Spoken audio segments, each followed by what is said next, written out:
Boz çölde tentigen çöp olsun zamana. Ayday cüzden ayrılıp köp olsun zamana.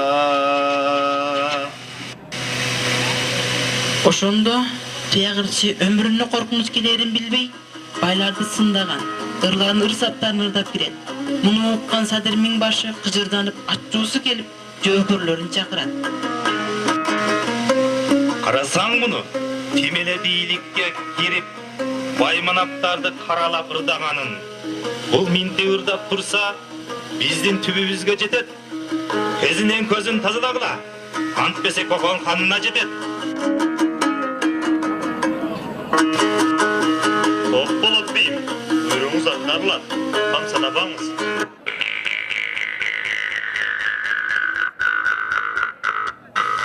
Bey, kimlik masada gidecek? Yok da çıkmönce değil bu. Şunlar bizi beni oynatacak şakak koy. Bölüm de bolsun, buldu yavrusu bolsa. Antip çıktı bolsun, bulcal, kancala. Oşul aş toyda sındap ırdagan üçün tuyaktı. Kandığına kızmat ötegen koşulmaçılar. Uşundan paydalanıp, anı jok bulunu boyan düşüp, ayla amal tapbastan, akırında kuru jala menen tuyaktı nuulu ormondu uğru dep tabışıp, tuyaktı basаңdatar uşul jalgal janаны uyuşturup, ormondu uğruga çıkarıp, ayıpka jıgıp, anı jok bulunu oylaşkan. Bирок taqdırdan жазмылышы менен ак эле сынбайт дегендей, ormondu öldürөбүз деген ниети ишке ашпай, ормон тирүү калат. Мын кайын журтта жашаган Төмөнгө көчүп кетип, ал жерде жашап, акырында ырдап жүрөт. Бирок Садыр Миңбашы окшогон бийликтин кошоматчылары туякты таап, аны жок кылып өлтүрүүнү айлагып, арам ойлорун ишке ашырууну, аны даректеп, өм айында экенин билип, ал жакка өзүнүн жендеттерин жиберет.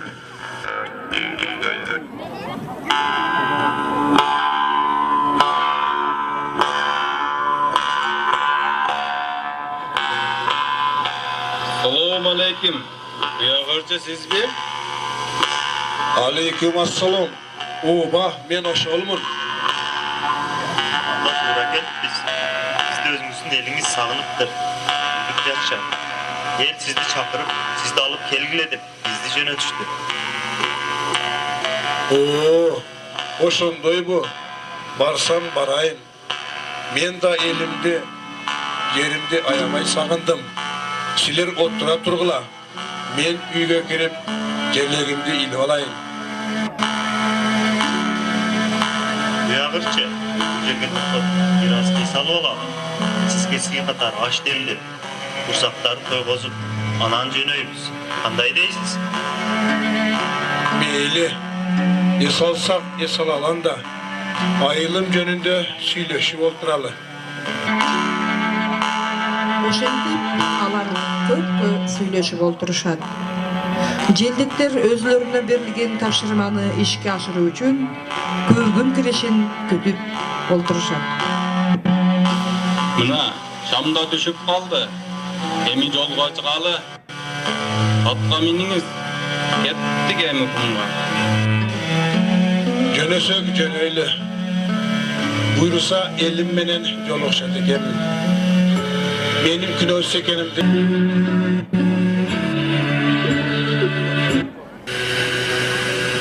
Örçünü atqa mingizip, özdürü de atqa minişip qatarı jönöşöt. Tuyagırçı at üstünde eğirgip, ırların ırdap jönöt. Men aytmasam kim aytar? Pumdun biyik törlörün, tütüygen arçasın, yer jaylagan güldörün, keremetli şu yerde kaymaklap jatkan düynönün, kıyla жерде kıdırdım, pum içinde körkümlü, yer sulusun körgödüm, karagatlı jaylagan, tör sulusun körgödüm, uları doğdan ışkırat, ege coşa fışkırat, karacan gel içinde, kekeli...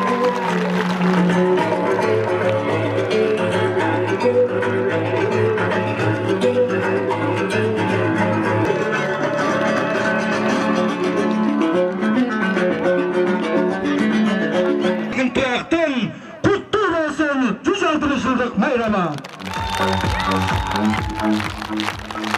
Anjelese бүгүнкү маrekенин катышчылары, урматтуу меймандары, Туягырчынын 160 жылдык марекесине арналган салтанаттуу марекени ачып берүү үчүн сөзгө Кадамжай райондук мамлекеттик администрация башчысы Аким Мадумаров Акрам Камбаралиевичти чакырабыз.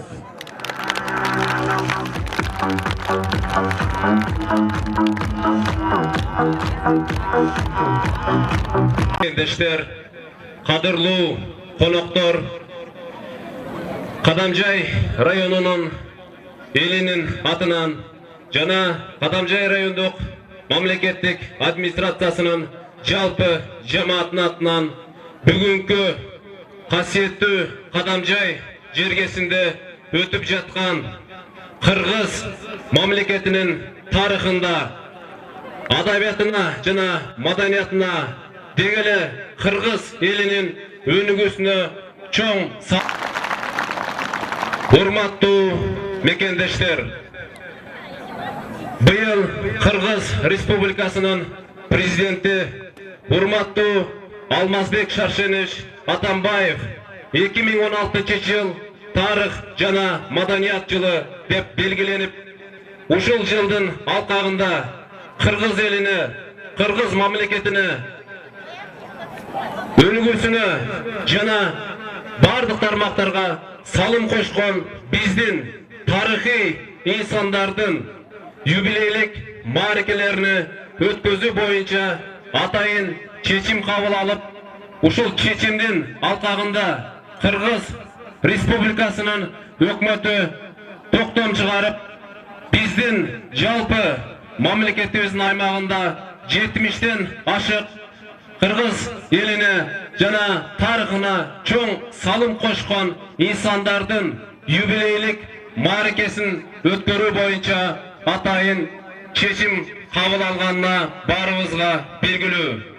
Ошол чечимдин алкагында ошол юбилейлик маарекелердин өткөрүү боюнча атайын уюштуруу топ түзүлүп, ушул уюштуруу топ жыл ичинде бир топ Кыргыз элине жана жалпы калайык калкка, өзгөчө жаш муундарга Туякырчынын ырларын, Туякырчынын улуялык Кыргыз элине жалпы адамзатына айтып кеткен сөздөрүн жеткизүү максатында бир топ иш-чаралар бекитилип, өткөзүлүп жатат. Мына ошонун алкагында быйыл Туякырчы өзү өсүп өткөн, өсүп ошол жерде туулуп өткөн Кадамжай районунун Майдан айыл аймагындагы Бум айылында негизги мамлекеттик деңгээлде иш өткөрүү 21 майга белгиленген. Мына ошонун алкагында мына сиздер менен биздин өткөрүү тобунун төрагасы, биздин Кыргыз Республикасынын президентинин алдындагы мамлекеттик тил комиссиясынын төрагасы, Кыргыз эл акыны Туягырчы туулуп өскөн ушул очок ташта мезгилинде биздин абабыз Эгемберди Эрматов туулуп өскөн жеринде мына өтүп турганы өзгөчө, жана ушу сиздердин уруксатыңыздар менен ушул уюштуруу топтун төрагасы Кыргыз эл акыны агабыз Эгемберди Эрматовичти бүгүнкү иш-чараны ачып берүү үчүн сөзгө чакырууга уруксат этиңиздер. Дагы бир жолу.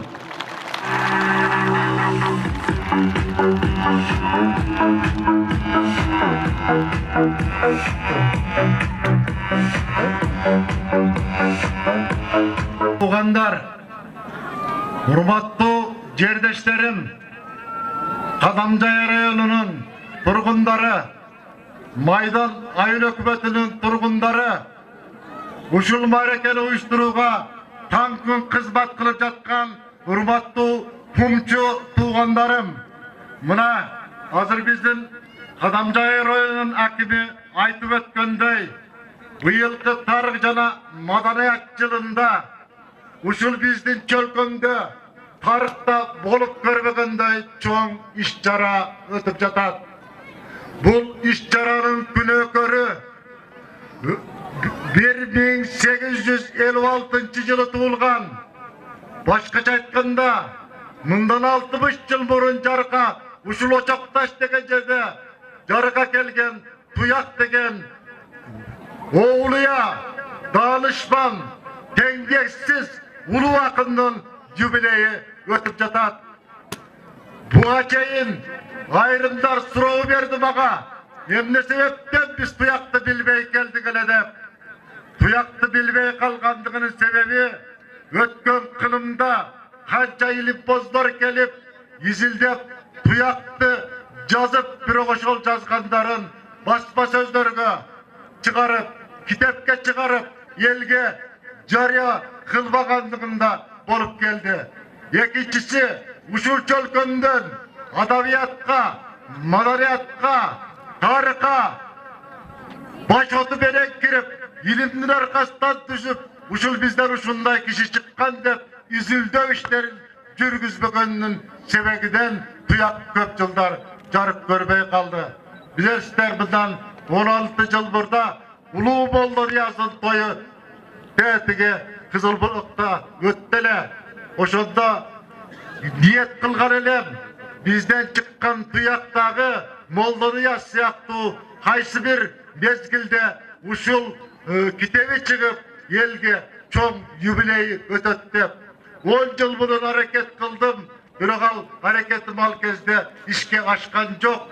Mına uşul mezgilde tuyak babamыздın beşelesi jarkıp öbürü de kanday bir jakşılık girip el jerimizge kut gelip tuyagırçıdın kitebi çıkıp mınday çoğun yardığınızlar uşul bugün Kuday'ın uşulday meyerimi tögülüp uşul jerge gün sonun jarkırap deyip bardığımыздın kögümüz açılıp Kuday Tağlı'daki biz veren uşunday jakşı niyetteki uşul öz uçurunda jakşılıkты görmey düşmanlardın koludan ölgönlük üçün mehrimi tögüp bugün jubileyine nur jağıp, nur tiyip, nur veren uşunday toydu ötkörüp jatkanыбыз bizge çoğun Kuday'dın bergen mozujası çoğun razılıçlıkты aldın bildirip koyayın dedim.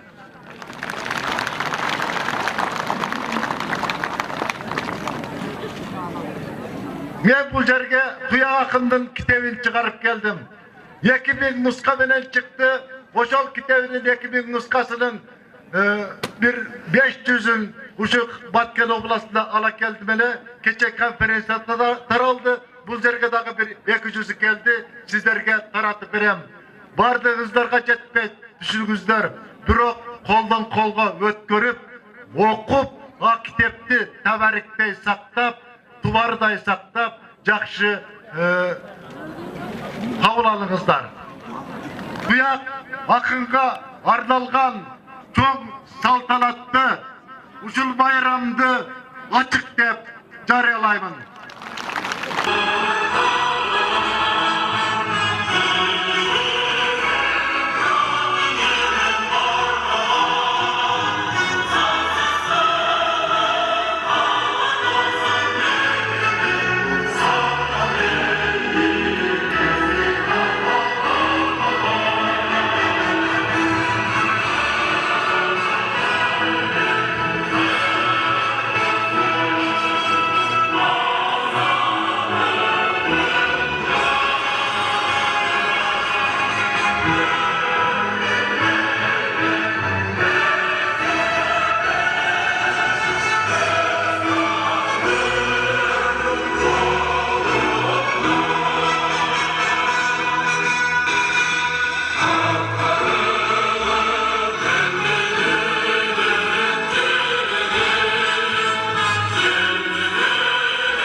Batının yetekçisi Osmanov Zabir Babakulu Mıravşılardaki özlerinin salımların koşup civerdi. Mıravşıldaki aytışta Mıravşıl baygelik fontu tüzüp çatavuz. Oşandayla bu yerde kuru kapı ötken alıp geldi böyle koşulardı kapkoydular.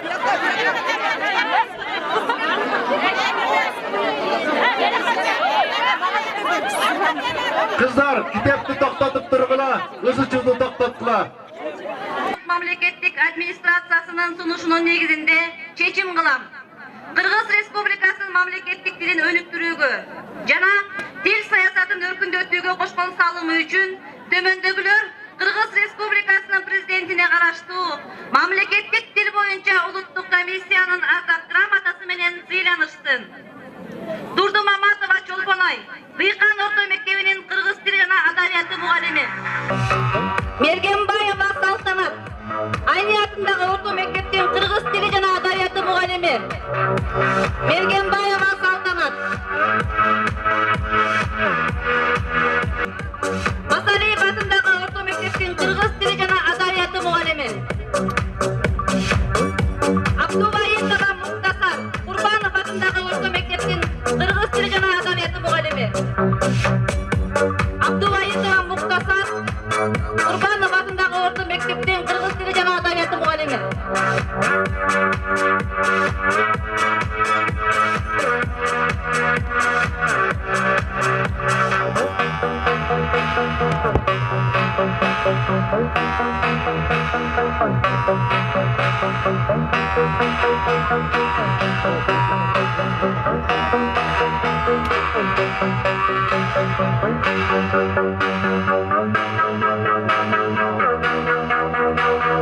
Dördüncü buyruk. Batken Oblasının Kadamjay rayonundagi Pum ayılında ötkürülүүчү Tuya Kırçı'nın 160 yıldık marekesine karata köp yıldık üzürlүү emgegi bilim berүү tarmagına koşkon salımı üçün buyruk kılam. Kırgız Respublikasının bilim berүү jana ilim ministrligинин ардак грамотасы менен сыйлансın. Асанова Мейрихан Мирзамовна, Баткен облусунун Кадамжай райондук мамлекеттик администрациясынын социалдык маданият бөлүмүнүн башкы адиси, министр Экы Сариева.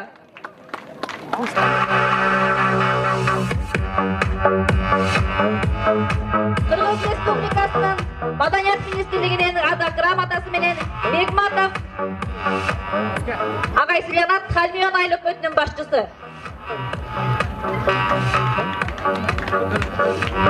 Тажибаев Асылбек, райондук маданият бөлүмүнүн башчысы. Жогорку кеңешинин төрагасынын жана Кыргыз Республикасынын Жогорку кеңешинин депутаттарынын жалпы жамааты атынан Кыргыз Республикасы Жогорку кеңешинин депутаты Мадеменов Мурадыл Ганиевичке берилет. Урматтуу чакырылган коноктор, бүгүн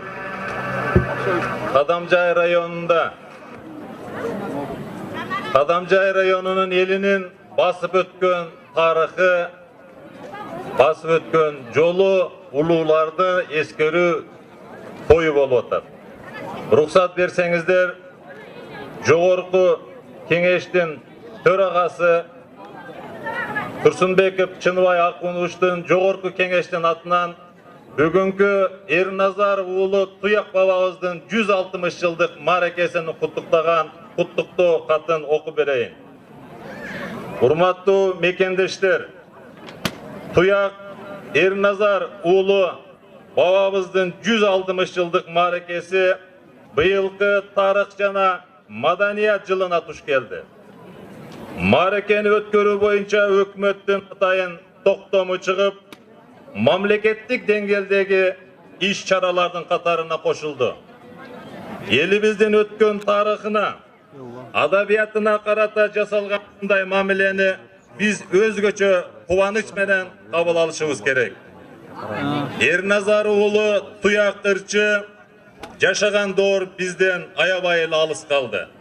Оозунан ыры жамгырдай төгүлгөн ырчынын бизге аз гана мурасы келип жетти. Мурда жашап өткөн төкмө акындар сыяктуу эле Туякта заман жөнүндө ырдап, заман тууралуу өзүнүн ой пикирлерин так ачык айткан. Туяктын заман ырлары реалдуу турмушка бир топ жакын. Кокон хандыгынын тушундагы элдин жашоосу, азап шору, көргөн күнү күчтүү ыр саптары менен сүрөттөлгөн. Акын кайсыл жерде ырдабасын, жалаң байдын мал мүлкүн коруп турган замана, кедейлерди оптартып, соруп турган замана деп, өзү жашаган доордун оош кыйшыр. Мына бүгүн биз барыбыз бүгүн Туяк бабабыздын 160 жылдык мааракесин белгилеп жатып, бүгүнкү күндө айтып кетпесек болбойт. Себеби Эгемберди Эрматов агабыз эл аралап жүрүп, кээ бир жерлерде белгисиз акын деп Туяк бабабыздын ырлары айтып жүргөнүнү билгенбиз. Мен аны өз көзүм менен көргөнмүн. Бирөөжөр бир жерде бир шаардын юбилейинде подарок этип атып, Туяк бабабыздын акыр заман деген ырыны жаздыртып, астында белгисиз акын деп жазылып койгонун мен көргөнмүн. Эгемберди Эрматов бүгүнкү күндө ушул иш байрам боюнан чыккан баатыр десек жарашат. Себеби ушул бабабыздын ырларыны, ошол доорду кагаз бетине түшүрүп, кийинки муундарга тарбия катарында белек кылып берип олтурат. Урматтуу туугандар, мен бул жерде балалыгым калган жер деген Туяк бабабыздын ырында Анжиянга барганмын, акындар менен айтышып, ар кошкон элдин ичинде Абийирди жеңип алганмын деп. Баатырларды алыстан издебеңиздер. Кечеле шайлоо өттү. Мен депутатмын, айтып коеюн. Баатырлар ушул жерде иш байрамдын боюнда. Аны алыстан издебеңиздер. Ошол баатырлардын бири мына Эгемберди Эрматов. Ошол баатырлар бул жерде бабабыздын китебинде Ташбек Датка жөнүндө жазып кетиптир. Ташбек Datkаны унутуп койдук. Кадамжайдын аймагында 10га жакын датка бар экен. Башка күчтүү ынтымагы бар элдер Datkасыны кандай көтөрүп, кинолорун чыгарып, китептерин чыгарып атырат. Кадамжайдын өзүндө эле 10 датка бар, ошонун бири Ташбек Датка. Биз бу Ташбек Datkаны дагы ошол даткалардай кылып тарых барактарын алып чыгышыбыз керек. Молдо Нияз бабабыз жөнүндө айтып кетти бул жерде Эгемберди ака. Молдо Нияз бабабыз Кыргыздын тарыхында биринчи жолу жазма түрүндө фарси араб тилинде заманды жазган улуу кишилерибиздин бири. Урматтуу туугандар, уюштуруу комитетине ыраазычылык билдирип, депутат катары бүгүн айтып коеюн.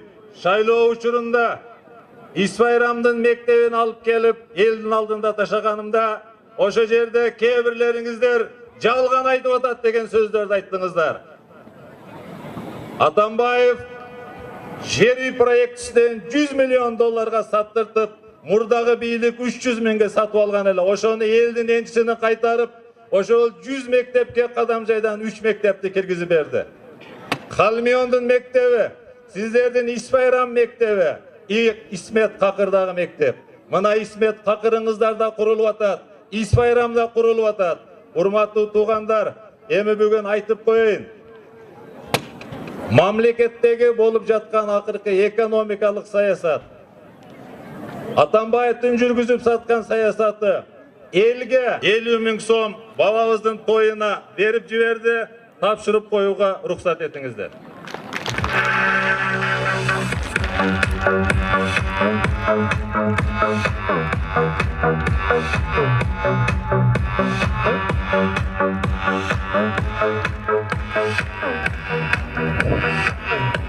Рахмат, Мурат Алганевич. Анда эмесе кийинки куттуктоо үчүн сөз Жогорку Кеңештин депутаты Султанбекова Чолпон Алыбинага берилет. Республикасынын өкмөтүнүн Баткен областындагы ыйгарым укуктуу өкүлү Разаков Жеңиш Парпиевичке берилет.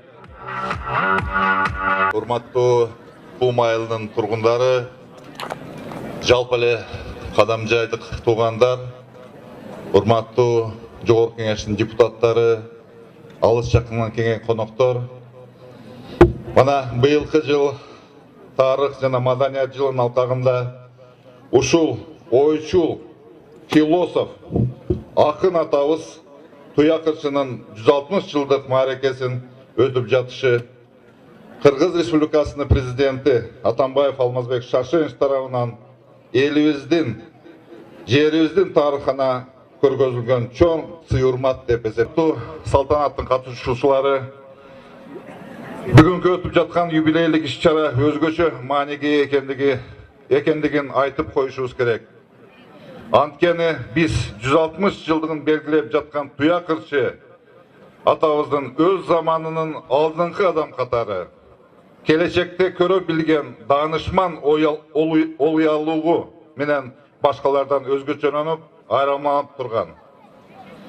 Туякырчынын өз чыгармачылыгында адамзат дүйнөсүндөгү адеп ахлаттык, ыйман маселесине көп көңүл бурган насият ырлары менен бүгүнкү күндө гана эмес, келечекте дагы жүздөгөн жылдар бою өз актуалдугун, маанисин жоготпойт деп, Улуттук комиссиянын төрагасы Эгемерди Эрматовичка өкүлчүлүктүн, өзүмнүн, жалпы эле облустун элинин атынан, Каданжай элинин атынан Туякырчы атабыздын 160 жылдыгын жогорку деңгээлде белгилеп өткөрүүдө көргөзгөн колдоосу үчүн терең ыраазычылык билдирип коюуга уруксат этиңиздер. Кыргыз Республикасынын өкмөтүнүн Баткен облусундагы ыйгарым укуктуу өкүлү Эгемберди Эрматовду сыйлоо жөнүндө Баткен облустунун социалдык, экономикалык жактан өнүгүүсүнө жана Туякырчы Эрназар уулунун 160 жылдыгына арналган иш-чараларды уюштуруу өткөрүүгө кошкон өзгөчө салымы үчүн Эгемберди Эрматов Кыргыз Республикасынын президентине караштуу мамлекеттик тил боюнча улуттук комиссиясынын төрагасы, драматург, СССР жазуучулар союзунун мүчөсү, Кыргыз Республикасынын маданиятта эмгек сиңирген ишмер, Кыргыз Республикасынын эл акыны Баткен облусуна 15 жыл эстелик медали менен сыйлансын. Ыйгарым укуктуу өкүл Разаков.